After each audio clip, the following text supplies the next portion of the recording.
wording that. Okay. So first section. What's the first thing you learn to do with numbers? First thing you learn about math.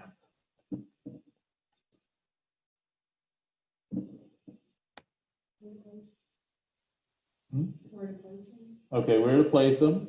Okay, that's actually a little more advanced because you have to write down the numbers. Usually we learn numbers a little bit before we can even write. How to count. Count, right, counting. Okay, counting is the first thing that we learn with numbers. Okay, now, once you get the counting down, then you start to learn how to write down the various numbers. Okay, now the way we write numbers in modern times uses something called the place value system. Okay, we have 10 symbols for numbers in the place value system. And the position of the various digits affects the value of that digit. And that's actually kind of a sophisticated idea. In terms of human history, that was only invented a couple hundred years ago. And people have been, of course, counting since before that. So there are a couple of different systems that have been used for counting. Okay, so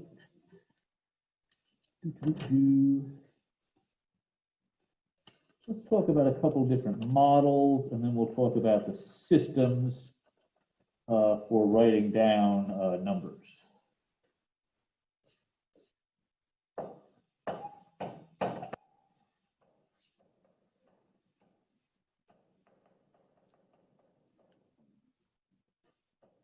So systems for writing numbers.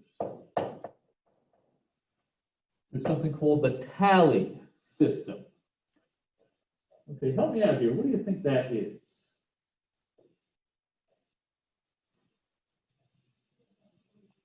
Tally marks. The tally system.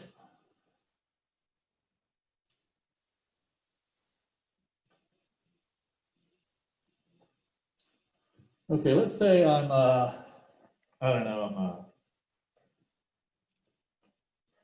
I want to count the papers I've graded. I've got a stack of papers to grade. I want to count how many I've graded. Okay, I'm probably not going to say, okay, I graded 1, now I graded 2, now I graded 3. I'm probably not going to do it like that. I want to keep track of how many I've graded. What am I going to do? Okay, right. So I might do something like this. I might do 1, 2, 3, 4, 5. You put a cross there, so now I can count a little bit easier. Okay, so the tally system, that's what that is. We're just making marks to keep track of the numbers that we counted. The good news is it's intuitive.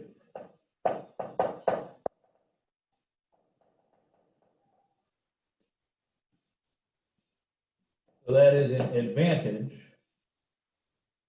of the tally system. Okay, it's intuitive. What does that mean? What does that word mean? Intuitive.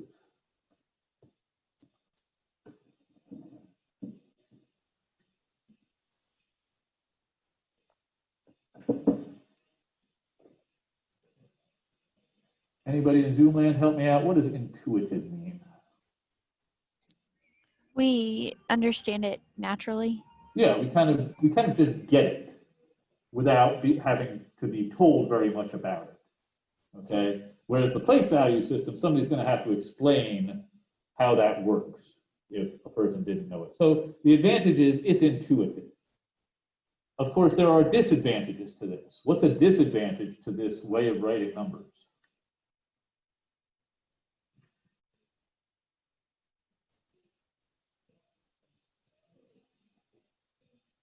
I mean, why don't we just use this in everyday life? It only works for smaller numbers. It becomes overwhelming with larger numbers. Yeah, once you get past, I don't know, 10 or 20, this becomes cumbersome, okay? If I wanted to keep track of, let's say, my mortgage, and I wanted to do it using the tally system, I'd be sitting here forever, right? Because I have to make a stroke for every single one. So if you want to get like to, let's say, 80,000 or whatever it is that you owe for my mortgage, whatever it is I owe for my mortgage, I'll be sitting here for hours. And then I'd have to count them all up if I wanted to figure out what number I wrote down. If I wanted to show you, okay, this is the amount of money I owe on my house, it would take pages. Okay, so a disadvantage.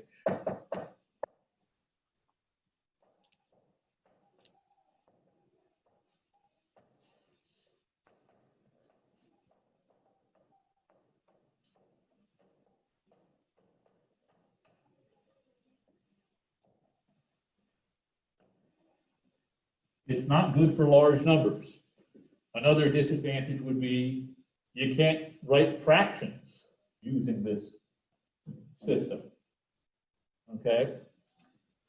So, like I said, I still use this every now and again if I'm counting things of like, how many sets of push-ups have I done? I make little tally marks on my sheet just to kind of keep track, because I'm only going to do like 3 or 4. So I just want to keep a little tally there. Okay? But I don't use it for anything else. Okay, so now we're talking about kind of the historical development of counting. Okay, so what's the oldest civilization that you know about?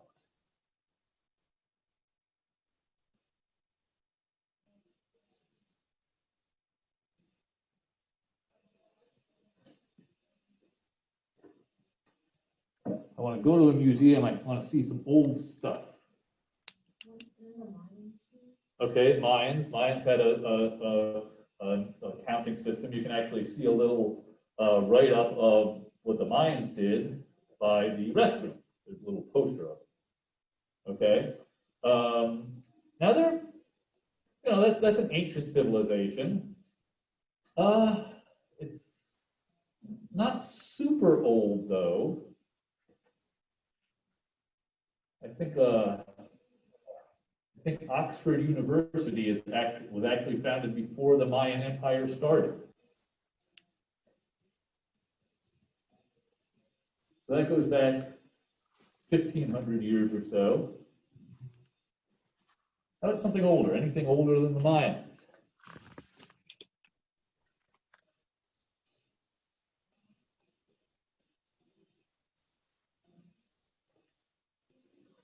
Ancient Egypt.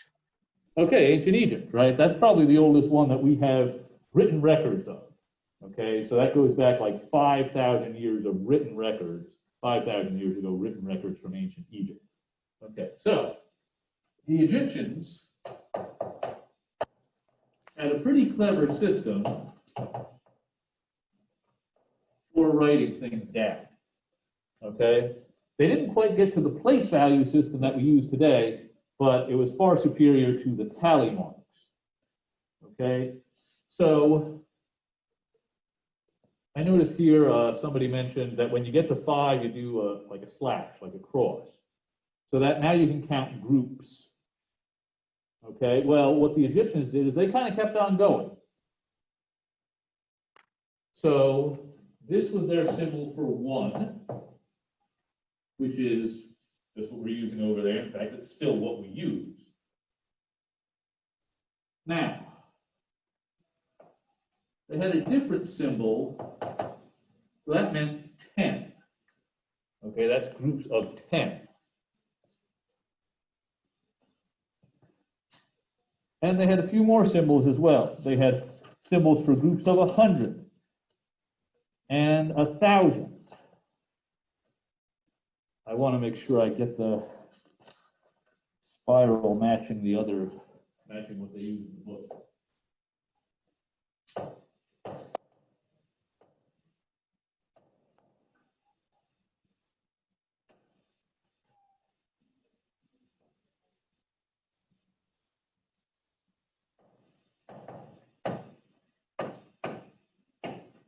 Okay, so this is just a vertical stroke, just like what we use. Okay, this one, explain to me what that is.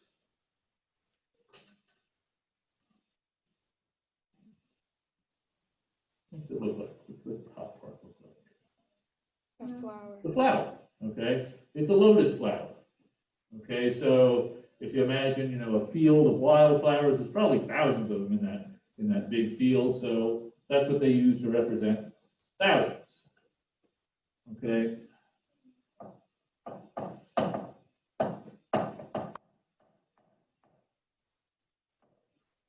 Okay, this is, the book says it's a heel bone. I actually just call it a heap, a little pile. That's the way I remember it. Okay, when you start to get to like 10 things, you better start to collect them all in one place. Make a heap of those things. This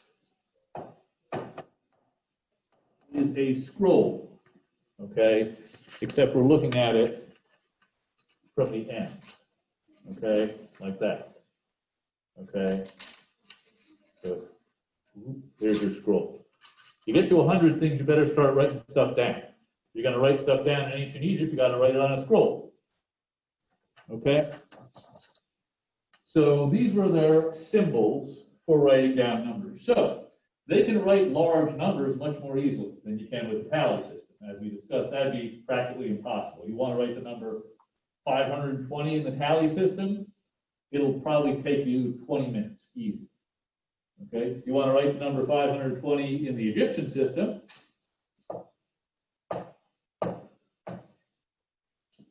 well, let's think about it. What do you think I should do?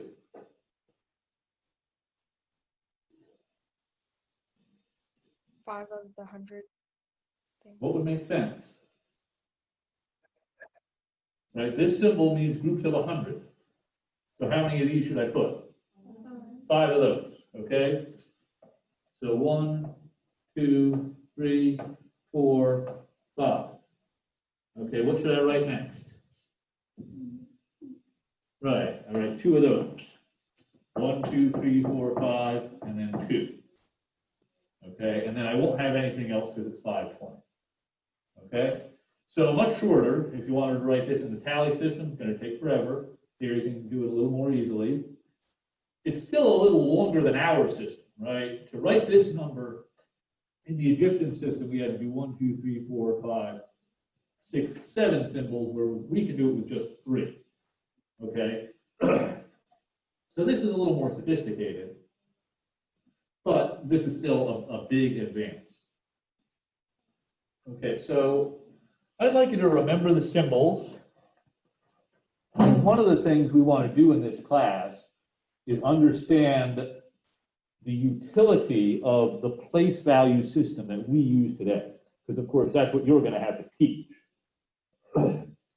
So the reason that we use place value systems is it's more convenient than this right here. Although you can pretty easily do addition in this system. If you're doing addition in the tally system, there's really nothing to do. You just write the one number and then you write the other number, and then that's the new number, right? You need the whole thing. Okay, so Roman numerals. Okay, so what's the Roman numeral symbol for 1? Same thing that we were using, right? If you're kind of typesetting, it would look like that, but if you want to write it, just do that. Okay, don't worry about the top and bottom of the I. How about 10?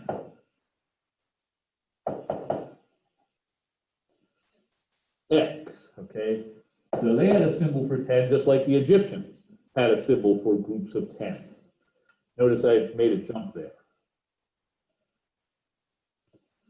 There is a Roman symbol for 100.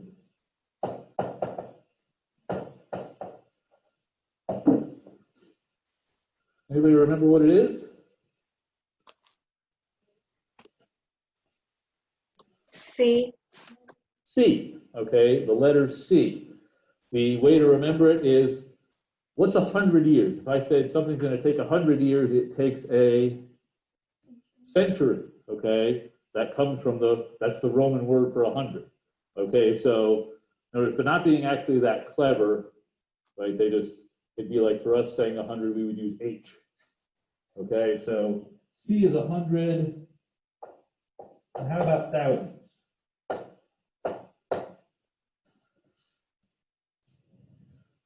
M. M, okay? M for, what's 1,000 years? Millennium. Millennium, okay? Millennium is 1,000 for Roman numerals. So 1, 10, 100, 1,000, okay? So similar system to the Egyptians, except they are using letters instead of special symbols. They do have these halfway steps here. So they can write things a little bit more compactly. Okay, so D is 5, 10. There's a symbol for 50. Okay, L. Probably notice it from the Super Bowl. This is going to be Super Bowl LV, 55. And there is a symbol for 500.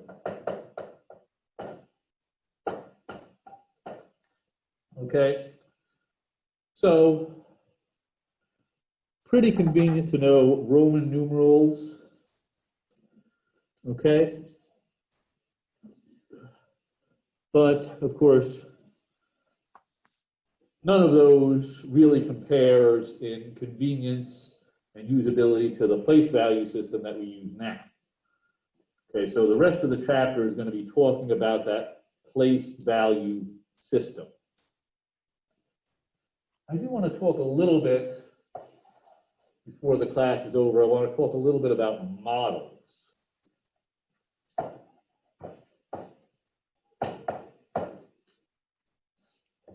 There'll be two basic models that we will use for illustrating numbers. One of those is the set model. Okay.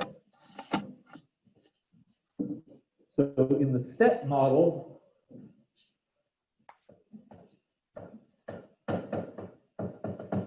we just use a collection of objects to illustrate our number.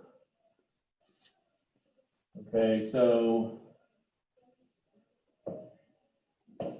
I wanted to illustrate 6 fish, let's say.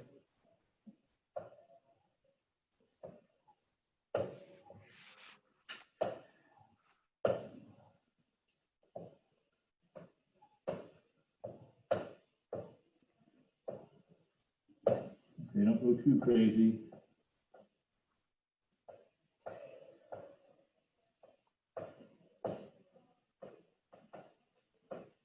Those are gills. Okay, but that's the basic idea, right? We just draw these objects in this collection. Okay, so a set model. Okay. So if you look on page 3, so when you do get your book, check out page 3. It asks us whether it's natural to use a set model for what we're talking about. Okay, so first question says, if we want to illustrate how many eggs are in a carton, should we use the set model for that? What do you think? Would this type of thing work for illustrating how many eggs are in a carton? Probably, yeah, right? It would be a small number typically. They're distinct individual elements. So the set model would work. What if I wanted to illustrate how many feet tall is the Sears Tower? It's not called the Sears Tower anymore. I don't know. I forget what it is. Hancock Building, that's it. Would that work? Would the set model work? I'm seeing people shaking their head no. Probably not. Why not?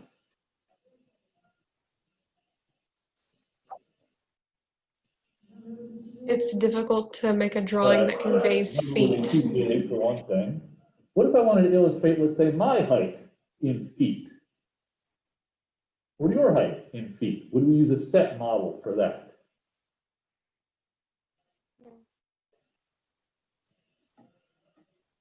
What do you think? No? How tall are you?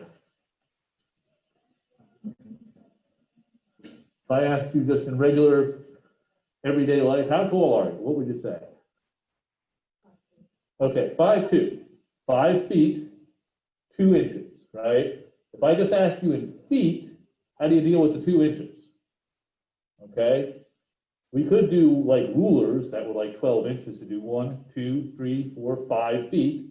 But how do we deal with that little bit extra, right? If it's not a whole number, the set model doesn't help us. Okay, that's when we go to something called the measurement model.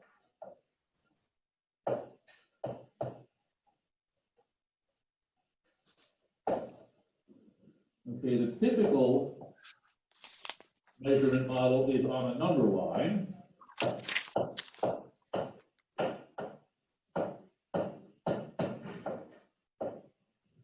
Okay, so like that.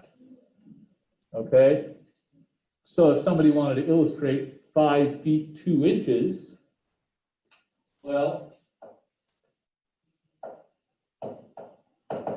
we could do something like that. Okay, we've got a full 5 feet plus a little bit. Okay, so the measurement model indicated with a number line. Okay, so if you haven't already gotten this book, I want you to get a copy as soon as you can. Okay, and once you do, I want you to look at page 6,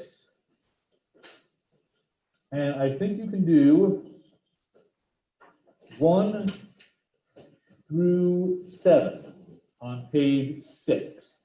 Okay, I'll post a link to this recording on Canvas for you guys that everything was backwards on Zoom. Sorry about that. Hopefully the recording is front ways. It looks right on the computer screen that I'm looking at right now. So I'll post a link to this video, and I will also post some notes in Canvas. Okay, so